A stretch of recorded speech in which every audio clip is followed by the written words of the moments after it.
everyone, it's Anna here with Farmacopeia Life. And this month is not only the wicked Halloween season, but it is also Pitbull Awareness Month. And we have teamed up with PB and Chi to educate you on the myths of pit bulls and the truth of pit bulls. So I'm going to pass it over to Kelly, and Kelly's going to give you some info. Here you go, Kelly. Hello everyone, Kelly Argue here from PB&Chi Dog Rescue, teaming up with Farmacopeia Pet CBD for the month of October, which is Pitbull Awareness Month, and today I'm doing a video counting down the top 10 myths and misconceptions about this fantastic breed, all the while doing adorable Snapchat filters to help celebrate Halloween. So let's get started. Okay, number one, and try not to laugh too much at this filter because this is a serious topic. The first thing that we hear most often is that pit bulls are inherently dangerous. Well, first of all, if you think that you can judge somebody's physical appearance and know exactly what they're like inside, then you're kind of racist. Secondly, pit bulls, just like any other dog breed, or any human for that matter, are individuals. And thirdly, on that same topic, pit bull is really a catch-all term for a number of different breeds. So saying all pit bulls are the same is first of all racist and second of all BS. Myth number 2 about pit bulls that we hear quite often is people think that they have locking jaws. Pit bulls have no different physical anatomy than any other dog breed, and in fact don't even rank in the top 10 strongest bites per square inch of dog breeds in general. Myth number 3 is that pit bulls are bred for fighting, and I'm not going to sit here and lie to you and say that there aren't subhuman individuals all over the planet breeding dogs for dog fighting rings, the most famous of which being Michael Vick. But he actually proves my point because he was specifically breeding pit bulls to fight in his dog fighting rings. And out of the dogs that were rescued out of that situation, 90% were rehabilitated and rehomed into family homes. And 50% of those dogs turned into service dogs that helped their community. And that shows what an amazingly resilient breed this is. The number 4 myth and misconception is that pit bulls cannot be trusted around children. Now, I wouldn't recommend leaving any dog, regardless of breed, unsupervised around a small child, and I feel it's very important for us to teach our children how to properly interact with an animal.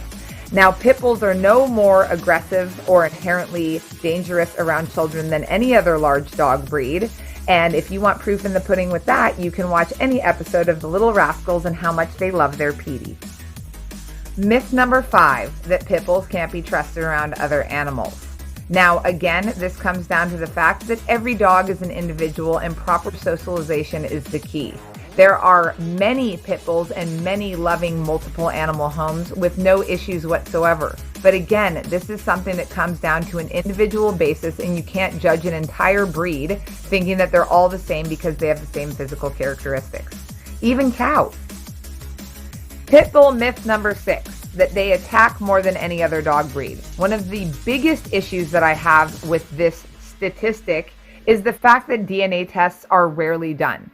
Pit bulls are labeled so because they have blocky heads, muscular bodies, and short hair. That could be a Dogo Argentino, that could be a boxer, that could be a mastiff, that could be a lab. But the fact is without doing a DNA test, breed should never be stated because there's been a number of times in the last few years where the media has stated that it's a pit bull, and after the dog has been autopsied and the DNA test has been done, it's been shown that it isn't a pit bull. So I'd be really interested to see these quote-unquote stats after they actually start doing the scientific background to prove those points. Myth number 7, that pit bulls have the strongest bite. Nope, sorry. Rottweilers have the strongest bite out of domesticated dogs with 328 pounds per square inch. German Shepherds come in second with 238 pounds per square inch. And pit bulls come in number 3 at 235 pounds per square inch of bite pressure. Myth number 8, that pit bulls' brains never stop growing and eventually press against their skull and cause them to become aggressive.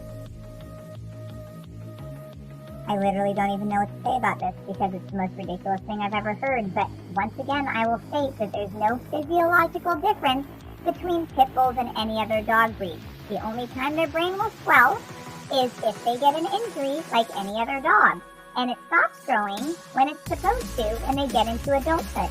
So no, this is not true at all and completely ridiculous. Myth number 9 is that pit bulls will turn on you with no provocation or hesitation even after owning them for years.